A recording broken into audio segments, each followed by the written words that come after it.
What's up, family? Welcome back to Tori and Jake. So today we are going to be reading where we left off. We're going to be reading Genesis 50. It's one chapter away from Exodus. Yeah, so then next time we'll be starting Exodus. The intro video, we had posted it after we had recorded 2 videos, and then it came to us after, like, we should make an intro video to let everybody know what we're You just confused me. That's what we did, though. Alright, guys. Well, you got to see us read the Bible, and this is what we actually made the channel for, to spread the word of God, not just for us words. Alright, so y'all stay tuned, and let's get started. And Joseph fell upon his father's face and wept upon him and kissed him. And Joseph commanded his servants, the physicians, to embalm his father, and the physicians embalmed Israel. And 40 days were filled for him, and for so are fulfilled the days of those which are embalmed. And the Egyptians mourned for him 70.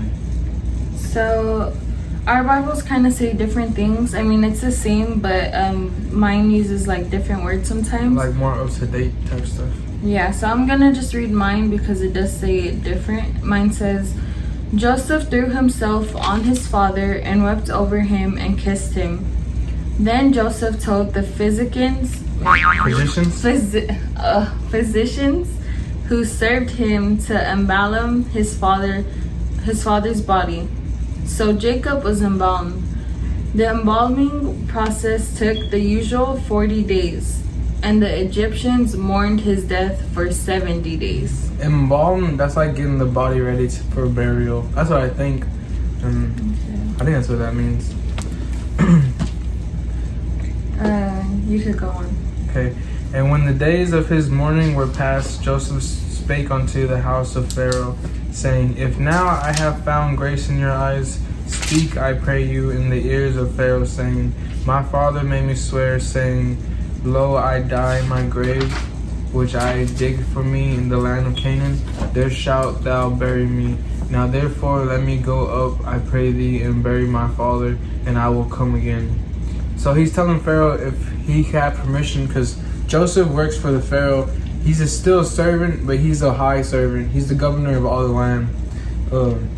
But he started from the bottom because his brothers are the ones who sold him to the Pharaoh, to like Egypt, and they were pretty mean to Joseph. And then after that, Joseph worked his way up to Pharaoh and became like a real respectful, like trustee type servant. And then the Pharaoh's wife liked how Joseph looked, and then she tried to keep sleeping with Joseph, and Joseph said no, that he has respect for Pharaoh because he treats him so good and stuff like that, and that like he won't do that to Pharaoh. And also is wrong to God because that's Pharaoh's wife. And then after that, Pharaoh's wife one day ripped off piece Joseph of like clothing of Joseph, and then she and Joseph just ran, and then she told Pharaoh that Joseph tried to rape her, or he did rape her or something like that. So and then he got wrongly accused. He Yeah. got wrongly accused and sent to prison. Pharaoh didn't even ask Joseph if he did or did not. And then he got sent to prison. And then after that, Pharaoh had a dream. No. After that, he got real cool with the warden, the boss of the prisoners, and he ended up becoming a trustee for him too. Yeah, God basically like blessed him while he was in prison. But the whole time he was like, I know you're innocent, so I'm gonna send people in there to like help you. But before that, like the whole time, for the Pharaoh and for the warden of the prison, Joseph worked hard. He kept his faith strong with God, and he had a good heart. What's it called? So he made his way up to the top. And then the Pharaoh wrongly accused him and sent him to prison. Then he made his way up to the top with the warden. And then after that, the Pharaoh sent a baker and somebody else that worked for him in the prison. And they had these dreams when they're in the prison. And then one of them had a dream, and then through God, like helped Joseph, what's it called? He helped them he helped them explain what the dream meant. Yeah. And then he said, well, the bakers, he told the baker he to. understood what their dreams meant because he was a godly man. Like he But God was had talking to strong him, faith. Yeah, Joseph had always had strong faith, and because of that, like he heard God's, like he knew what God was when he felt the Holy Spirit talking to him, even through other people's dreams. Like he knew what it meant because he felt God, like, you know. Yeah. What's it called? But then after that, the baker he explained that his dream that he's supposed to give the Pharaoh a cup of grapes on his birthday, and the other guy he said that you would die on the Pharaoh's birthday and be hung. And both of those dreams came true. And since the baker did what Joseph said, then he lived. But whenever he got free and still worked for the Pharaoh, he forgot to talk about Joseph and explain his dreams. But then later on, some time passes, and then the Pharaoh gets a dream, and then he was like asking everybody, like, oh, like he was asking all the wise men in the cities and like everything, like saying like, hey, can you explain this dream? And no one in the whole city, no one around was able to tell him, but Joseph. Yeah, because the baker, he finally remembered Joseph and said, I know this one person, he works in the prison. And then, so he says Joseph, and then Pharaoh said, oh, Joseph. So he went straight to Joseph and he said, what does this dream mean? And then he said, well, this dream means you'll have 7 good years for the land, but after those 7 years, you'll have 7 bad years. And he says, so for every 1/5 of the land, keep it for like saving it for whenever the land goes bad, but the other 1/4 you could use it. And so that's what he did. And then the 7th year came, and then the famine hit, and then all the land turned bad, like to like desert type of land, like it wasn't good for crops. So then that's whenever they had all that extra land and they actually came to work. But then now where Joseph's dad is, where all his brothers were from in Canaan, they all need Joseph's food because they don't got food enough for their animals. They don't got food for their family. And without food for their animals or their family, they'll die. So they had to go to Egypt. And then so they go to Egypt, and then Joseph sees them, and then he recognizes them, but they can't recognize Joseph because he's dressed as an Egyptian, and they have that stuff on their face and all the wardrobe. And then so he's a little mean to his brothers, but he could have been way worse. So he told them like, I will take your money right now, but he didn't take the money. He told them next time when they come to bring the littlest brother, the youngest brother. And then so he filled their sacks up with hay and put the money that they gave him on top to like if they stole it. So he sent them back to their dad, and the dad said, what have y'all done? Like, you're not supposed to do that. So then the dad says, you have to go back and give the money you gave him and more, because they ran out of food too. And then so so they come back with the money that they had in their sacks when they came back to Canaan, and the money that they're supposed to buy more food with. And then so Joseph says, oh, and they're bringing back his brother. But the father said, if you don't bring back the youngest brother, I had already lost Joseph. I can't lose, his name is Benjamin. He said, I can't lose Benjamin, or then I would die off of like a sad heart. So then after that, Joseph tells them, like he brings him aside, and then he's like, oh, I see y'all brought the youngest brother. But he was like hurt, because he's like, I'm the youngest brother, and y'all forgot all about me. Y'all didn't mention me. And so he didn't say that to them, but that's how he felt. That's how I think. And then he went to his restroom or something, like a private room, and he cried. But then he fixed his face and then went back out there. And then he's like keeping his composure with them and stuff. And then he showed them love, kept them in the house, fed them good, let them wash their feet, all types of stuff. And then he sent them out, but he told the guards that worked there, he told them to put their money back in there and put Joseph's cup, his special cup, to put it in Benjamin's thing. And he said to stop them when they're on their way out and tell them that if my cup is in one of y'all's sacks, that I want that person to be with me, as a servant. And then so they looked through the sacks, and then in Benjamin's sack they seen the cup, and all the brothers started freaking out, like, no, we can't, he can't stay here. If he stays here, we all have to stay here, because we cannot go back to our dad, because he will die if we go back without Benjamin and stuff like that. So so and so, like little things pass a little bit, like they start talking, and then Joseph tells them that I'm Joseph, I'm your brother, you forgot. But anyways, he wasn't really messed up about it. He just tried to teach them a little lesson, and he hugged them and loved them and said, like, I forgive y'all my brothers, like, regardless, y'all my family. Like, all that stuff in the past is the past. Now I could take care of y'all. Like, he said, y'all didn't send me over here, God sent me over here. Like, I'm not mad at y'all. Like, I had to go through that to become the man who I am today. And then he asks the Pharaoh if they can go bring their dad and bring him over to the land. And the Pharaoh says, yes, I'll give you the best piece of land, and then so your family be good. So then he even sends them some donkeys and stuff and wagons so he could take all his family and all their animals come back over here. And then so that's when he goes and the family goes. Joseph's still at home with the Pharaoh. So the family goes and gets the dad and tells him all the good news that Joseph's still alive and he's become a real high person in the land of Egypt. So then he's happy, and then so he comes back to Egypt and stuff, and then like they're bonding again, like this family. Yeah. And then so now Joseph is like, now Jacob was like, he like blessed them all his kids and stuff. Or before that, Pharaoh gave them a good piece of land, and then all that stuff. They said they'll work for the Pharaoh, all of Jacob, and like Jacob and Israel are the same person. Israel's just Jacob when he was saved.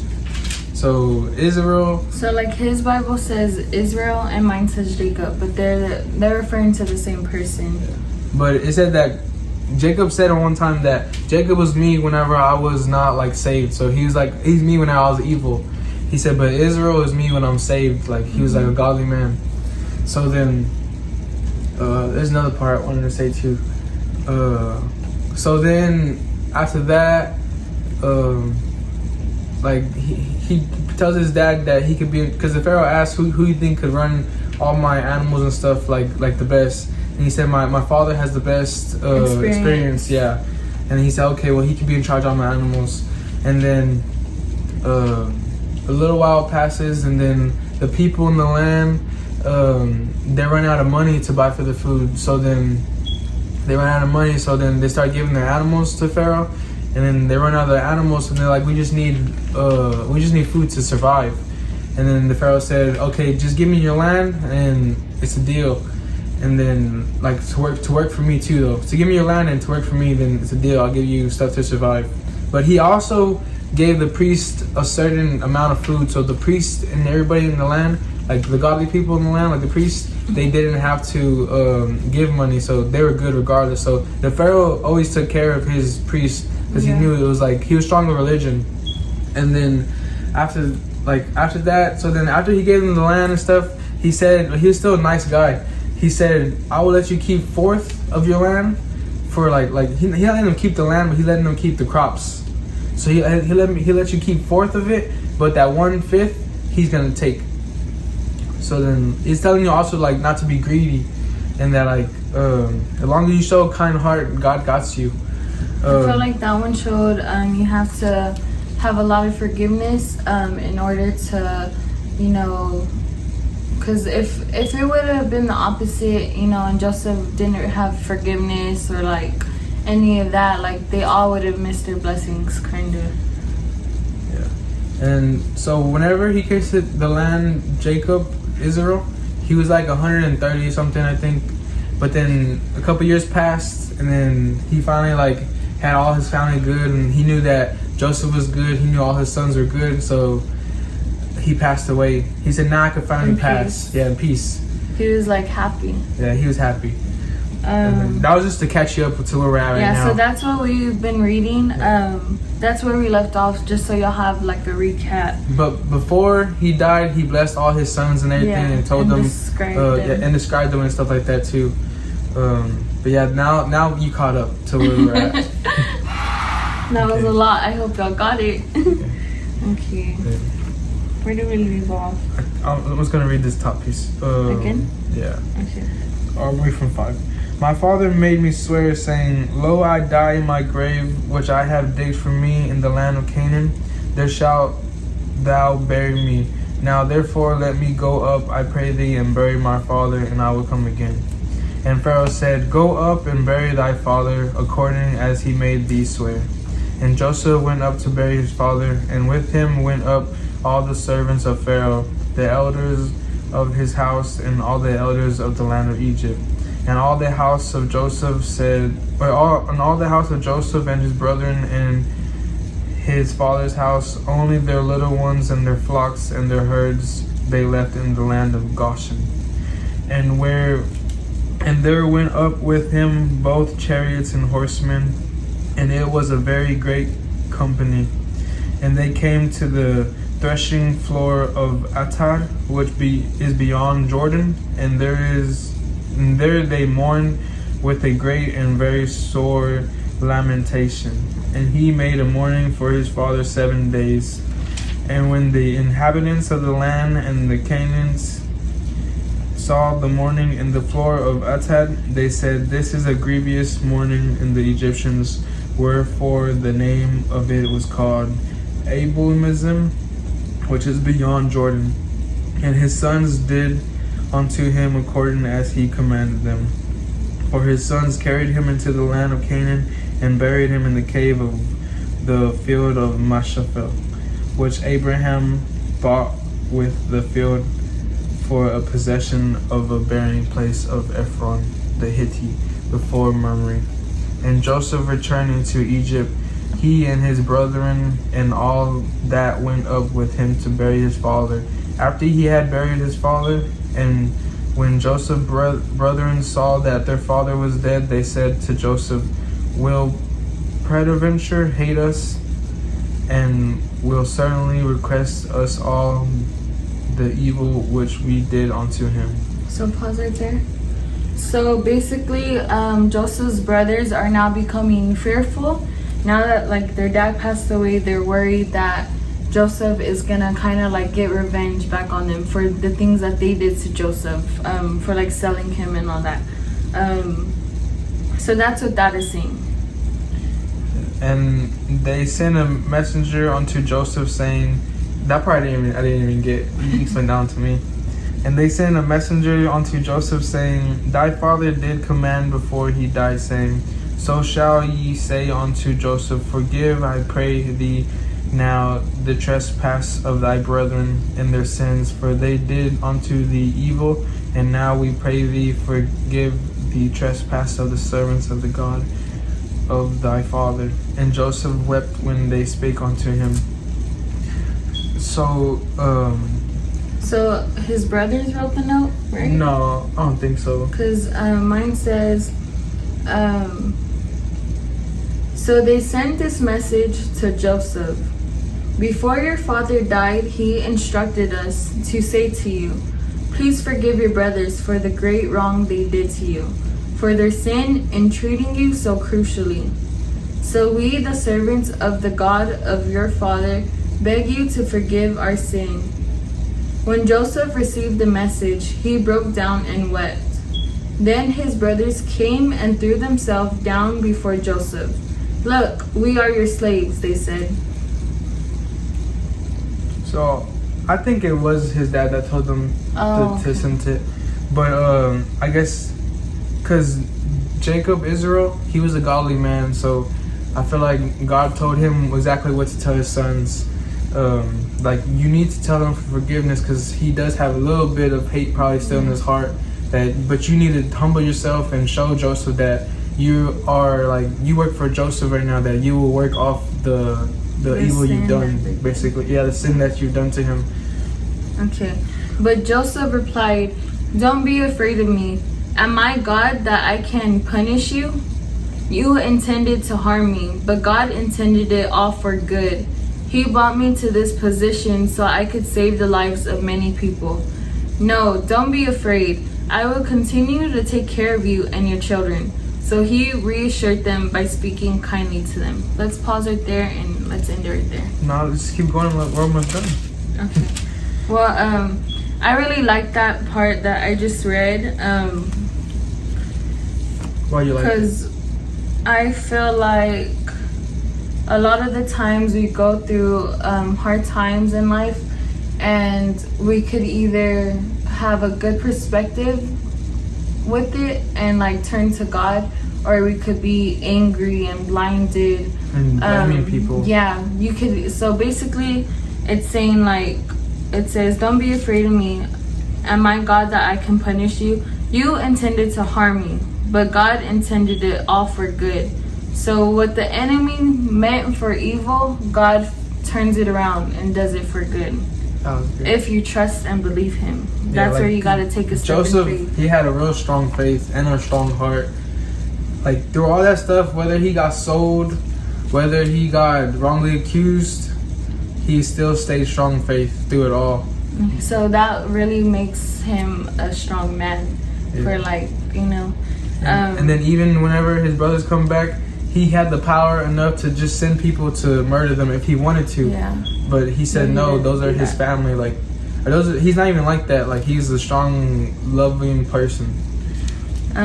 So I really like that part. If I had my highlighters right now, I would definitely highlight that. But unfortunately, I don't know where they're at. But that's another way to do Bible studies also, is to take notes, and you could even get a highlighter and highlight what stands out to you, what you like, or what you struggle with understanding. Or, like, what you felt like actually, like, God was meant for you to read right there. Or what you felt like spoke to you. Or what the message was, yeah. Okay, so we're almost done with reading that one. Now, which one were you at? So now we're at 22. Okay. And Joseph dwelt in Egypt, he and his father's house, and Joseph lived 110 years. And Joseph saw Ephraim, children of the third generation, the children also of Meshur, the son of Manasseh, were brought up upon Joseph's knees. And Joseph said unto his brethren, I die, and God will surely visit you and bring you out of this land, unto the land which he swore to Abraham, to Isaac, and to Jacob. And Joseph took an oath of the children of Israel, saying, God will surely visit you, and ye shall carry up my bones from hence. So Joseph died, being 110 years old, and then they embalmed him, and he was put in a coffin in Egypt. So that last part, I took it as, because they're talking about Abraham and Isaac, because Abraham was like the original one for them, and then Isaac was his son, and then the son of Isaac was Jacob, who is Israel, and then the son of Israel is Joseph. So I think it's saying like everything repeats itself and stuff like that, like because how they buried his dad, they buried Joseph. And how they buried Jacob's dad, they buried Abraham. Like, it's just saying, like, a lot of things repeat itself, but everybody has, like, their own story, but at the same time, we're all going to end up in the same spot. Basically. Kinda. I feel like everyone's story is different, though. That's why, like, yeah, we all have our own story. That's what I Yeah. said. We all have our own story, but at the same time, like, we're nothing, like, basically, you have to humble yourself. Yeah, we're dust. I get what you're saying now. Yeah. So we're all gonna end up in the same spot, but like. But at the end, there's a promise. You either get eternal life, right, or because this one stood out right here on the side. I really like this Bible too because it has like on the side it have this, and like you could color it if you want, or you could just read it. But it says, "He will bring you back to the land he solemnly." I cannot pronounce that word. Promise. So, yeah. But we hope you guys enjoyed that with us. Hopefully it wasn't too much. I know that was a lot to take in. But just pray about it to get a good understanding. Sleep on it. I don't know. But I think if you like this stuff, you should also don't be afraid to just pick it up and just start reading. Yeah. That's what we just did one day. We're just like, we should just start reading it, because they're like, we always hear the church people talk about it. We always see quotes on Facebook, whatever you want to see, or whatever you hear things on the radio. However you get your word, it's also good to put your own work in, and you read it personally, so you see what you get. That's how I really feel right now. Like, because we've been going to church together and worshiping, you know. We're not perfect, though. Yeah, we're not perfect. There's a lot of days we miss, Yeah, stuff like that. yeah, we do miss church sometimes, but I just got to the point where I'm like, okay, like, am I just gonna keep going to church and like, you know, that's it? No, I actually felt like, okay, you know what, I'm gonna do this YouTube thing. I'm gonna step out in faith and I'm gonna do my part, you know? Like, God put it in her heart that she needs to do a little more, or that she could do a little more, and then she's like, I can do more. But it didn't happen just like, I don't know. It don't happen overnight. It happens like... Sometimes it can though. Sometimes it really can. But we're all different and we all go at our own pace, so... The main point is just keeping God on your side is the best. Like, yes. Nobody got you like God does. Period. Nobody talks to you like God can talk to you. When you have a bad problem, just talk to God. You have something hate in your heart, talk to God to help you take it out. And you really start to see that, like... in your whole life. You really see Him do His work. Like, when you reach out to Him, if you're having a bad day, going through something, even if you're not going through anything, God will still use you in ways you don't even know. Like, you don't have to have a sad story also. You could just, like, you know, just want to be knowing God. Yeah. A lot of people don't know God, so whenever somebody's talking foolishness, don't take it as like don't take it as bad. Just be like, he's just lost, or she just lost, or they don't know yet. But don't be thinking you're all above here though, because you're not above there. Everybody's the same. We're all the same level. We're all dust to God. Yes. That's what we're gonna be when we die, dust. Or we're still gonna go to heaven though, to be up there with God. But that's basically what it is. And this life is just a test. Nothing in this life is permanent. Yes. Anything can be taken like that. That. Like that. All right, thank you guys for watching, and stay tuned. Give us some more suggestions. If you like this, like and subscribe. Yes.